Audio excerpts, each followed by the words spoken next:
चलिए दोस्तों, आज हम पढ़ेंगे कक्षा 6 का एनसीईआरटी का पाठ दूसरा, जिसका शीर्षक का नाम है भोजन के घटक।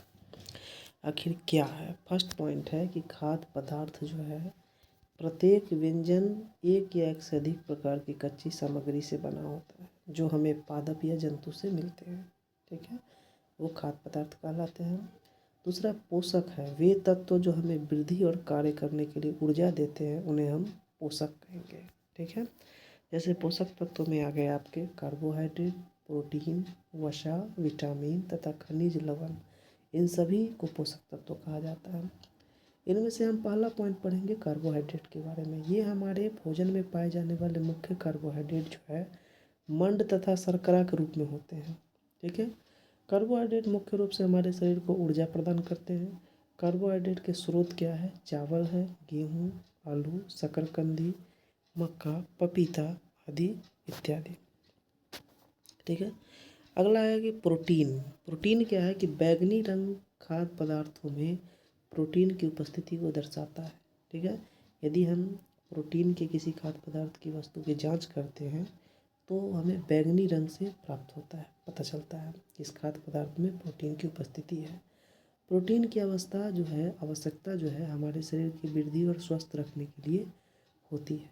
प्रोटीन के स्रोत क्या है? तो पौधे से चना प्रोटीन के स्रोत है। मटर, राजमा, मूंग, सोयाबीन या जंतु से हम मांस, अंडे, मछली, दूध, पनीर आदि, ये सभी प्रोटीन के स्रोत हैं। वसा जो है कागज पर तेल का धब्बा खाद्य पदार्थ में वसा की उपस्थिति को दर्शाता है। ये जो है हमारे शरीर से वसा से हमारे शरीर को ऊर्जा मिलती है। ठीक है, वसा के स्रोत क्या है? पौधे से मूंगफली, तिल, गिरी, तेल। जंतु से अंडे, मछली, मांस, दूध, घी, मक्खन इत्यादि, ये सभी वसा के स्रोत हैं। अगला पोषक तत्व है विटामिन। विटामिन कई प्रकार के होते हैं जिन्हें अलग नामों से जाना जाता है, जैसे vitamin A, B, C, D, E एवं विटामिन के को अन्य नामों से जाना जाता है। एक चीज़ हम लोग पढ़ेंगे कि विटामिनों के एक समूह को विटामिन बी कॉम्प्लेक्स कहा जाता है। हमारे शरीर में अल्प मात्रा में आवश्यकता होती है। कौन कौन? विटामिन ए, जो कि हमारी त्वचा तथा आँखों को स्वस्थ रखता है। विटामिन सी जो है हमारे शरीर को रोगों से लड़ने की हमारी मदद करता है। विटामिन डी जो है हमारी अस्थियों और दांतों के लिए कैल्शियम का उपयोग करने में हमारे शरीर की सहायता करता है। हमारा शरीर भी सूर्य के प्रकाश की उपस्थिति से विटामिन डी बनाता है। अब अगला पोषक तत्व है खनिज लवण। हमारे शरीर को उचित विकास तथा अच्छे स्वास्थ्य के लिए प्रत्येक खनिज लवण की आवश्यकता है। ठीक है, खनिज लवण के स्रोत है आयोडीन, अदरक, केकड़ा, ये सब खनिज लवण के स्रोत है। फास्फोरस के मुख्य रूप से स्रोत है दूध, केला, गेहूँ। लोहे का स्रोत है पालक, सेब, यकृत। कैल्शियम के स्रोत है दूध, अंडा इत्यादि। ठीक है, तो हम लोग यह पढ़े कि खनिज लवण के स्रोत आयोडीन, अदरक और केकड़ा से खनिज लवण प्राप्त करते हैं। दूध, केला, गेहूँ से फास्फोरस को हम प्राप्त करते हैं। लोहे यानी आयरन जो है यकृत से भी, सेब से भी, पालक से भी प्राप्त करते हैं। और कैल्शियम दूध और अंडा से प्राप्त करते हैं।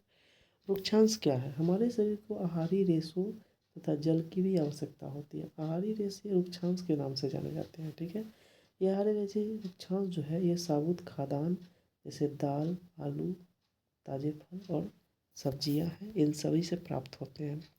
रुक्षांश जो है हमारे शरीर को कैसे सहायता करते हैं वो देखें।